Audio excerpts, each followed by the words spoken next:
Le samedi 7 décembre 2024,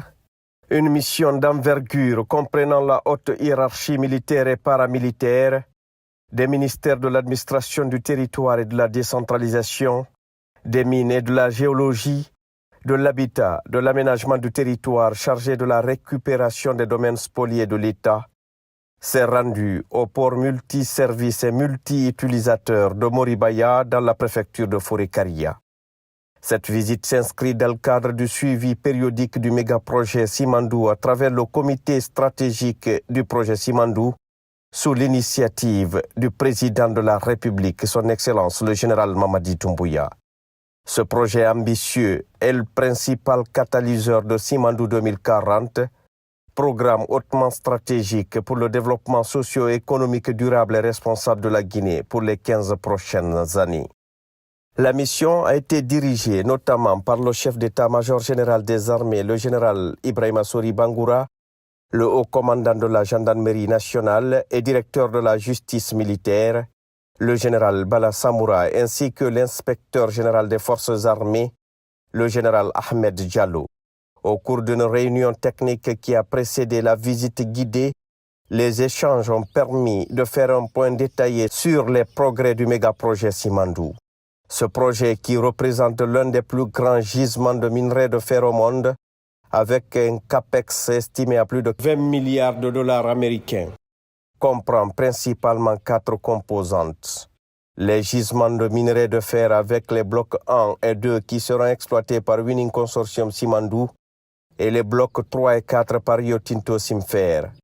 Le chemin de fer du Transguinéen à double voie, long de 650 km reliant les mines de Beila et Kirouané au port de Moribaya. Ce chemin de fer est conçu pour être multiservice, c'est-à-dire capable de transporter à la fois des minerais, des passagers et des marchandises, et est également multi-utilisateur. Le port multiservice et multi-utilisateur de Moribaya, qui représente une infrastructure majeure pour la Guinée, notamment pour l'exportation de minerais de fer provenant de Simandou. Ce port ne se contentera pas seulement du transport de ce minerai, mais sera également un point de transit pour une large gamme de marchandises.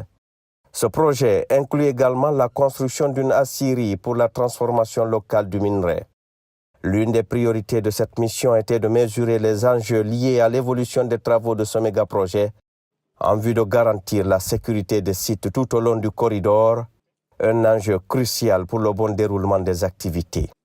En effet, les installations du méga-projet traversent plusieurs préfectures à travers les 4 régions naturelles du pays, parfois situées près des frontières, notamment avec la Sierra Leone. La visite a permis ainsi d'examiner de près les défis sécuritaires potentiels, tels que l'occupation anarchique des zones industrielles, le trafic illégal de bois et le braconnage dans la région de Mamou, ainsi que l'afflux des populations le long du corridor. Comme vous le savez, Simandou n'est pas seulement un projet minier, c'est un projet de développement économique, et qui parle de développement économique parle de développement de l'urbanisme, de création de nouvelles villes, de nouvelles agglomérations le long du corridor de Simandou. Et cette mission nous a permis de comprendre les enjeux stratégiques en ce qui concerne l'occupation du sol. Et c'est le lieu déjà de faire un appel pressant à l'ensemble des citoyens qui ont effectué des occupations précaires sur l'ensemble du site, d'abord du port de Moribaya, mais sur l'ensemble du corridor. Ceux qui ont déjà occupé à libérer volontairement eux-mêmes, mais inviter également les citoyens à ne plus jamais accepter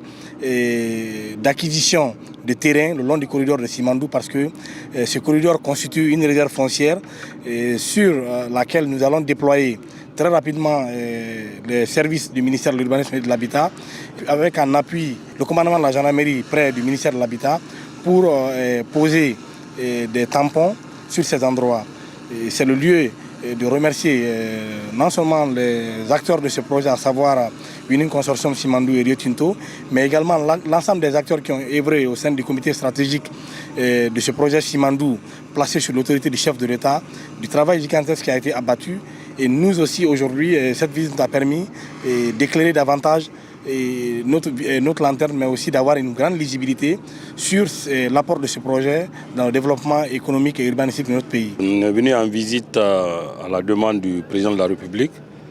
qui est le chef suprême des armées, avec les forces de défense et de sécurité,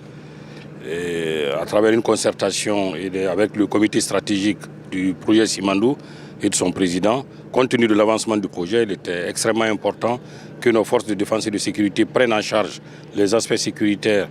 du projet. Mais pour ce faire, pour pouvoir se déployer, il y a besoin d'une meilleure compréhension du projet, de la structuration du projet, des différentes composantes du projet, mais également des différents acteurs. Et à travers ça, maintenant, il y a d'autres missions qui sont prévues afin de pouvoir sécuriser le projet pour que ce projet soit délivré comme prévu, conformément aux accords, au 31 décembre 2025 et conformément à la convention de co-développement. Et comme vous le savez, ce projet a plusieurs composantes qui se traduisent dans la vision, le programme Simandou 2040, notamment les aspects infrastructurels. Donc c'était extrêmement important qu'il y ait cette visite avec l'ensemble des forces de défense et de sécurité, plus le ministère de l'Habitat et de l'Aménagement du territoire, afin qu'ensemble, qu'on puisse échanger avec les partenaires industriels qui sont Rio Tinto, Simfer et WCS, mais également la direction de la compagnie du Transguinéen, afin de pouvoir continuer la concertation pour une meilleure prise en charge du projet sur le plan de la sécurité. Le général Ibrahima Sori Bangoura, chef d'état-major général des armées, a souligné l'importance de réadapter les dispositifs sécuritaires en fonction de l'ampleur du projet et des besoins spécifiques de chaque étape. Il a promis une sécurité de proximité afin de garantir la protection des installations et la fluidité des activités. De son côté, le général Bala Samoura a insisté sur le rôle primordial de la sécurité pour la réussite de ce projet, affirmant que l'aspect sécuritaire ne sera pas un frein à l'évolution de Simandou. Auparavant, on avait déjà pris des dispositions parce qu'il y a eu une réunion déjà avec les différents chefs d'état-major. Et je crois que tout ce qui reste maintenant, c'est de mettre en application, et surtout avec l'appui du gouvernement pour les équipements et en matière de financement. Cette visite s'inscrit dans l'esprit de renforcer notre visibilité sur l'avancement du projet Simandou, qui dégage des défis sécuritaires énormes. On a procédé dans un premier temps à une concertation avec le comité stratégique et on a compris dans cette concertation que 2025 va être une année charnière, une année de montée en puissance du projet. Et donc cela ne nous a pas laissé indifférents. Il fallait faire ce déplacement physique sur le terrain, bien entendu s'inscrivant dans l'esprit du chef de l'État, qui ne veut pas qu'il y ait un intermédiaire sécuritaire entre Simandou et les forces de défense. Il veut que cette visite s'inscrive dans la mise en place d'un intermédiaire solide entre le projet Simandou et les forces de défense et de sécurité. Donc on est ici ce matin dans cet esprit, renforcer notre visibilité, évaluer le dispositif existant, mais aussi créer des équipes de travail entre les forces de défense et de sécurité et la partie sécurité du projet, pour que les mesures avant 2025, les mesures sécuritaires soient rehaussées à tous les niveaux. Le souci de sécurité ne constitue pas un frein dans l'épanouissement de ce projet. Après un travail avec les départements concernés, ainsi que les forces de défense et de sécurité, il était question aussi de venir faire une visite de terrain. Cette visite de terrain consiste non seulement à d'abord prendre beaucoup d'informations sur les lieux, non seulement, et voir quelles sont les modalités d'adaptation de l'évolution du projet par rapport au volet sécuritaire. Et le deuxième volet de cela, c'est encore rassurer aux parties impliquées dans ce projet la détermination du chef de l'État, la détermination des forces de défense et de sécurité à assurer la sécurité des sites et le corridor, de manière à ce que ces parties-là soient